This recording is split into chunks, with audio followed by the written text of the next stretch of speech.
যে খবরে নজর রাখবো, বিজেপি সভানেত্রী বৈশালী ডালমিয়ার বাড়ির সামনে বোমাবাজি। ঘটনাস্থল ঘিরে রেখেছে ঠাকুরপুকুর থানার পুলিশ। বোমাবাজির জেরে আতঙ্কিত এলাকাবাসী। আপনাদের জানিয়ে রাখবো, গতকাল মধ্যরাতে বিজেপি নেত্রী বৈশালী ডালমিয়ার বাড়ির সামনে বোমাবাজির অভিযোগ সামনে আসে। ঘটনাস্থল ঘিরে রেখেছে ঠাকুরপুকুর থানার পুলিশ এবং এখনো পর্যন্ত বোমাবাজির জেরে আতঙ্কিত এলাকাবাসী। বৈশালী ডালমিয়ার বাড়ির সামনে বোমাবাজি। গভীর রাতে আচমকাই বোমার শব্দে কেঁপে ওঠে এলাকা, যার জেরে তীব্র আতঙ্কের তৈরি হয়। খবর পেয়ে ঘটনাস্থলে যায় ঠাকুরপুকুর থানার পুলিশ। সকাল থেকেই কিন্তু সেখানে একেবারে থমথমে পরিস্থিতি। গতকালই রাত 12টা নাগাদ বেশ কয়েকজন দুষ্কৃতী বিজেপি নেত্রী বৈশালী ডালমিয়ার বাড়ির গেটের সামনে আচমকাই বোমা ছোড়ে বলে অভিযোগ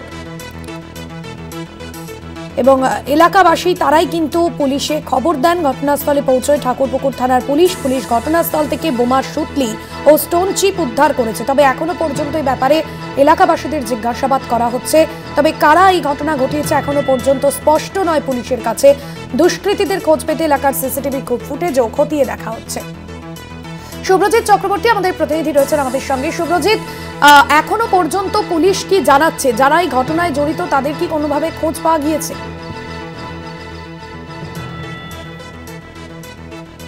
পুলিশ খতিয়ে দেখছে এবং কে বা কারা ঘটনা ঘটালো, কি কারণে ঘটনা ঘটালো, সমস্ত কিন্তু পুলিশ তদন্ত করে দেখছে। এবং স্থানীয়রা যখন রাতেই পুলিশকে খবর দেয় তখনই কিন্তু পুলিশ ঘটনাস্থলে পৌঁছায় এবং সকালেও পুলিশ ঘটনাস্থলে রয়েছে। ঠাকুরপুকুর থানার পুলিশ ইতিমধ্যেই তদন্ত শুরু হয়েছে এবং যে জায়গায় বোমাবাজি করা হয়েছিল সেই জায়গাটা কিন্তু পুলিশের পক্ষ থেকে ঘিরে রাখা হয়েছে এবং স্থানীয়দের সাথেও পুলিশ কথাবার্তা বলেছে। তারা কখন জিনিসটা বিকট যে শব্দ, সেই শব্দ শুনতে পান, কটা নাগাদ, এবং সমস্ত কিছু স্থানীয়দের সাথেও পুলিশ কথাবার্তা বলছে। এখনো পর্যন্ত কিন্তু পুলিশের পক্ষ থেকে তদন্ত চালানো হচ্ছে এবং এলাকার যে সিসিটিভি ফুটেজ সেই সমস্ত কিছু খতিয়ে দেখে কে বা কারা ঘটনা ঘটালো, কেন ঘটনা ঘটালো, সমস্ত বিষয় কিন্তু পুলিশ তদন্ত করছে।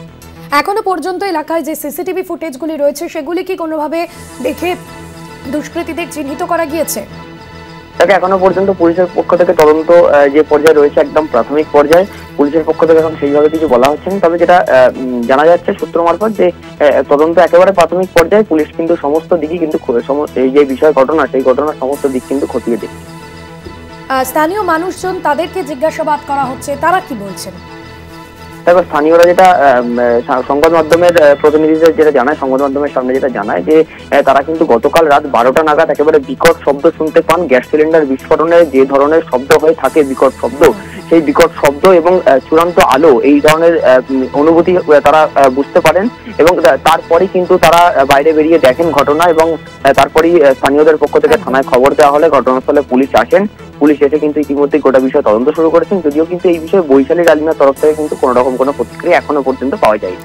ধন্যবাদ জানাবো শুভ্রজিৎ চক্রবর্তী আমাদের প্রতিনিধি ছিলেন ফোন লাইনে। বৈশালী ডালমিয়ার বাড়ির সামনে বোমাবাজির অভিযোগ এবং যে ঘটনা গতকাল মধ্যরাতেই ঘটেছে, এখনো পর্যন্ত ঠাকুরপুকুর থানার পুলিশ পিকেট সেখানে রয়েছে।